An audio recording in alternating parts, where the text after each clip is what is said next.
Have you ever been tired of the same thing happening over and over again, and it never benefits you, but it keeps happening over and over again? And you wonder why it keeps happening over and over again? That's the Georgia quarterback situation. We have had three five-star quarterbacks in the last 5 years that have been benched for lesser quarterbacks. Jacob Eason, Justin Fields, and now JT Daniels. And let's be honest, Justin Fields was probably the best overall player out of the three. I would say JT's probably a close second. Jacob Eason and JT are kind of similar, in my opinion. I think JT's a little better. But besides the point, why can we not figure out the QB situation in Georgia? Why can't we? That makes zero sense to me. Why are we struggling with quarterbacks? Now, I understand Kirby Smart is a defensive guru and an elite defensive play caller. I understand that. And he takes pride in his defense. But Todd Monken is the QB coach and the offensive coordinator. Let the man QB coach. Let him do it. I mean, why? When Justin Fields went to Ohio State, they said that he literally sucked. Like, he did not know. He was not adjusted to the college level. And maybe that's the answer we were looking for. Why was Justin not playing? Well, maybe he did suck in practice and he hadn't adjusted, but why are we not developing them? Why are we not helping them get better at the game, like at the college level? Because going from high school to college is two different ball games. And the same thing for going college to NFL, you got to adjust. Because at each level, it's a faster speed. It's a faster momentum, and it's a whole different ball game each level. Going from high school to college, from high school to college, and college to the pros. Same thing, man. And why are we not developing quarterbacks? If you're a quarterback in high school, do not go to Georgia. If you're a 5-star, do not. Just don't. Because you're going to ride the bench. Like Brock Vandergriff is riding the bench. Carson Beck, I believe Carson Beck was a 4-star, riding the bench. Gunnar Stockman coming in next year, 5-star coming in next year. Why? Why, Gunnar? Why are you coming to Georgia? South Carolina needs you. They need you immensely.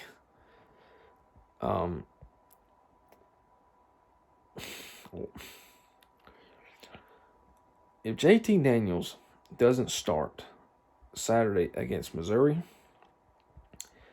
that's going to tell me, that will answer to me that JT is not starting unless Stetson gets hurt or we get behind a couple scores.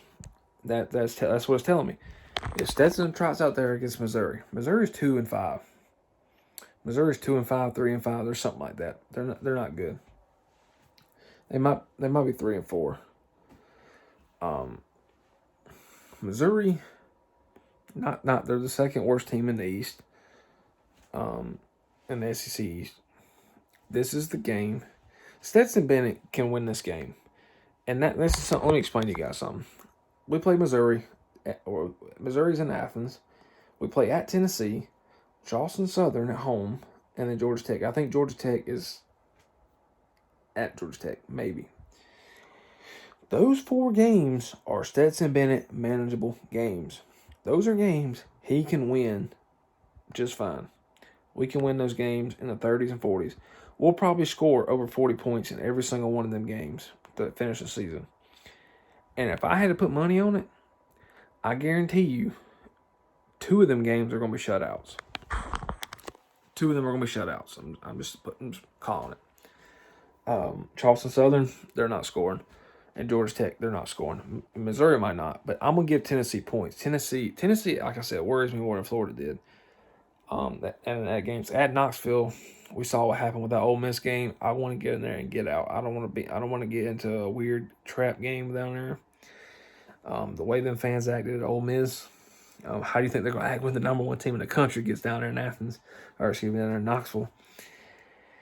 Man, we better get in that game, do our business, and get out. That's all I got to say. That game was a super trap game. We need to end that one in the first quarter and just run the clock out. Rest of the three quarters. Get up like 28-0. Just get out of there because I'm telling you, just leave. I don't care if we win that game 28-0. Let's get out there and get out. Because that game is going to be a mega trap game for Georgia. I'm telling you. That game, I've had that game on this calendar all year. I've watched Tennessee play all year. And I'm telling you, if Georgia's going to drop a game, Tennessee will be the one to do it. I don't know why. I just got that feeling. I hate having that feeling.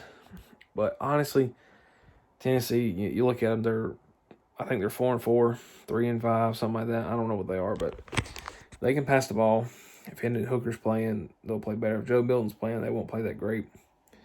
But that game's in 2 weeks. It should be a win for Georgia, easy win. However, if it was in Athens, I would not be worried a bit.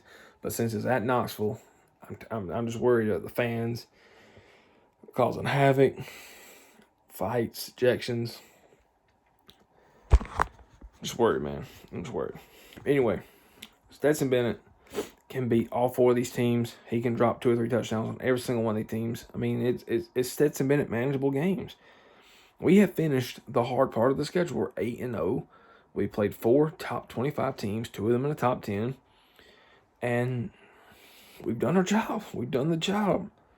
This defense is elite. They're playing great. But the problem is, JT needs to play. He needs to play, starting with Missouri. Let JT play these last 4 games. Like he did last year. JT played the last 4 games last year when he finally got back from injury. It was too late. We done dropped Alabama and Florida. But this year, we're 8-0. JT was the starter. And then JT had an injury. Stetson Bennet played for UAB. He won the game 56-7. He almost broke every Georgia passing record in that game. But it's UAB. I'm telling you, if Stetson Bennet comes out there against Missouri, we are not going to see JT unless Stetson gets hurt or we get behind. That is it.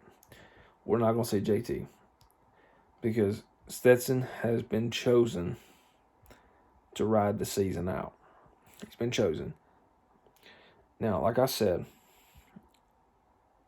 before, I've always rooted for Stetson. I rooted for him last year. I rooted for him this year. I almost bought a Stetson Bennet jersey. And that's not a lie. I almost bought a Stetson Bennet jersey a couple weeks ago, and I decided not to. Because I want to buy a jersey of a player that's young and like talented. Like I really want to get a Brock Bowers jersey. Brock Bowers would probably be a good jersey to get because he'll probably be the most impactful freshman going forward. Once we get everybody back, you probably won't see much of Ladd McConkey or Jalen Johnson or A.D. Mitchell. But Ladd McConkey and A.D. Mitchell are definitely the 2 best freshman wide receivers. He's the best freshman tight end we got. But I don't know. I almost bought a Stetson Bennet jersey. Almost did. But I'm not now. This game, yes, it was a bad game for him. And he admitted he had a bad game. But we can't have these bad games. We can't. If we're playing Alabama, I'm just going to say we're playing Alabama because more than likely we're going to play Alabama in Atlanta. I mean, if it's Auburn, I mean, he beat Auburn. I mean, Stetson Bennet played great against Auburn. Played fine. Beat them. I'm not worried about Auburn. We replay Auburn. I'm not worried about that game. I'm not. They probably won't score. If they replay this, they won't score. But Alabama, I mean, I don't know. I mean, is the defense good enough to where if we don't score many points, the defense can hold them? And that's the main worry right there. That is the main worry, is if Stetson Bennet is going to ride us out of the season, can the defense hold these other teams that can score points, hold them to a certain number? Like, listen, coming to Alabama, I don't care what the score is. I just want to win the game. I don't care if we win that game 10-0, 10-3, 10-7, 10-9. 3-5, 5-3. I don't care. I just want to win the game. I want the win. I don't care if the score's 3-0, 2-0. I don't care. I don't care if it's 2-0 or 68-0. I don't care. I just want to beat Alabama. Now the question is, my personal opinion. I don't know who the quarterback is going to be from Missouri. I don't know, but my assumption is if it's Stetson Bennet, he will start the rest of the season. From what I heard, they were supposed to split carries against Florida. Well, JT never showed up. Even when Stetson had problems, he never showed up. And that's worrisome. That's worrisome, Georgia fans. This 34-7 win is nice. It don't feel like a win because the game was so freaking sloppy. And the defense really balled us out. I mean, we're so thankful we got such an elite defense because we did, man. We'd be so screwed right now, dude. Guys, we'd be so screwed if we didn't have this defense because I'm telling you, this offense, we have no starting wide receivers playing. Kyrus Jackson came back. He balled out. He was the best wide receiver against Florida. He balled out. And that's it. Darnell is good to have Darnell back, but we need to use these dudes. Like, come on. I don't know. I don't know. JT is the better quarterback. But these two guys complement each other so well. They complement each other because JT is a pocket passer. He's going to stand back there and he's going to sling it. It's fine. Cool. I'd rather have a pocket passer than a dual threat quarterback. But Stetson is mobile, and that helps immensely.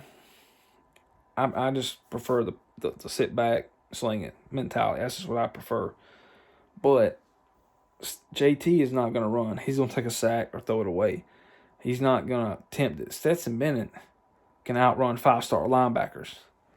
He's done it several times this season. He can outrun people easily. He's fast. Fast little fella. But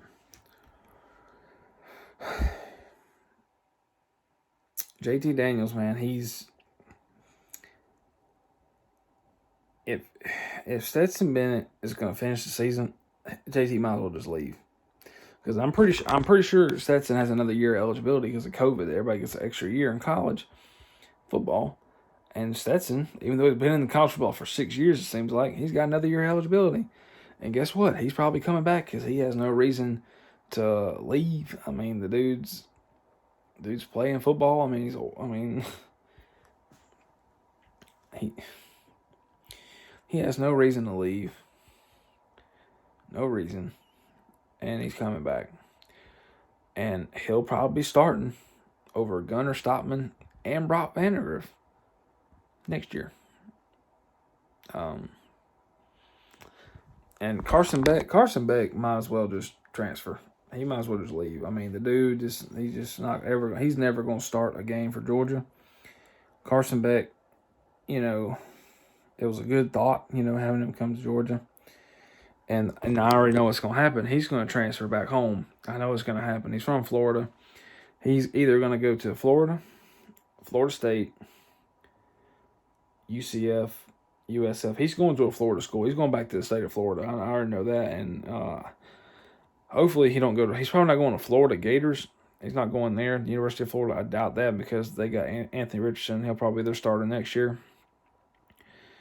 Florida State might be a good destination for Carson Beck. But JT, I don't know, man. If I was him, I'd transfer. I mean, honestly, if I was a quarterback being recruited by Georgia, I'd stay away from it. I would not even think about it. And this whole Arch Manning talk, Arch Manning will be the dumbest person on the face of the planet if it came to Georgia. The dumbest person. You're really going to come to Georgia when we already have 5-star Brock Vandagriff, 5-star Gunnar Stockman, 5-star JT Daniels, walk-on Stetson Bennett starting. You really going to come to Georgia? Really? If Justin Fields couldn't start over Jake Fromm and Jacob Eason start over Jake Fromm, And if JT Daniels couldn't get over Stetson Bennett, Archie, there's no reason for you to come to Georgia. Archie Manning needs to go to Clemson to save that program. And Archie Manning might be the next Trevor Lawrence. Let's just be honest. He might be. I don't know. I haven't watched any of his high school, so I'm not big in recruiting. I don't pay attention to recruiting that much. But Archie Manning might be the next Trevor Lawrence. I've seen a few limited, tapes of his. Some highlights, very few, but the guy just gives me that Trevor Lawrence vibe when he was in high school. I don't know. But man, I'm telling you, the QB situation of Georgia better figure itself out, because I'm telling you, Georgia's going to go 12-0. I can just tell you that right now. I know people are going to say, "Oh, Georgia's going to lose. Georgia's going to lose." Listen, Georgia is not losing a game, and if they do, it was a fluke. But listen, there's 4 games left. We got to play the best football we ever played. We're playing 14. We're playing the 4 lesser teams on the schedule, especially the last two. The last 2 games, I mean, those are easy wins. Mizzou, easy win. The Tennessee game might be a fight. That might come out being a dog fight. But I'm telling you right now, if Stetson Bennett's playing the next 4 games, and Stetson Bennett starts, I'm just going to say Alabama and Atlanta on December the 4th. If Stetson Bennett is starting in Atlanta, we are not winning that game. I can tell you that right now. I know exactly what's going to happen. We're going to go 12-0 and we're going to lose in Atlanta. I know what's going to happen.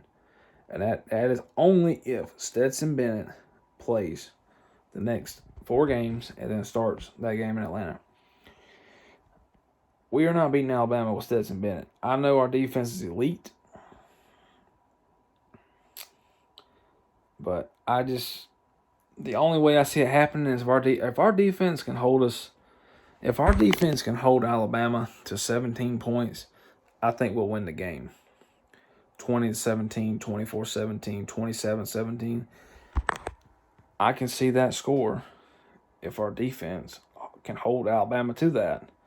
But let's be honest, Alabama's probably going to get into the 20s. It's okay. Yeah. But I'm telling you, but if JT plays, JT does not need to play his first game in Atlanta. If Stetson were to play the 4 games and say, "Oh, we're going to start JT for Atlanta," that is the dumbest thing ever. Please do not do that. Please do not start Stetson for these 4 next games just to finish the season and save JT for Atlanta. Why would you save JT for Atlanta when he hadn't played in almost 8 games? Why? That is the dumbest thing ever. Get him in rhythm. Get him back. Our receivers are starting to come back once every other week. They're starting to come back. Let JT get in the rhythm of the game. He hasn't played since the first half of Vandy.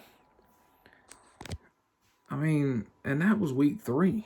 I don't understand, but I'm telling you right now, if we lose to Alabama, if we finish 12-0 and we lose to Alabama with Stetson Bennett, Kirby Smart is, I'm not saying he's on the hot seat, but somebody needs to be asking some questions from the higher ups at the University of Georgia. Because listen, there's a problem here. Why are we starting these guys?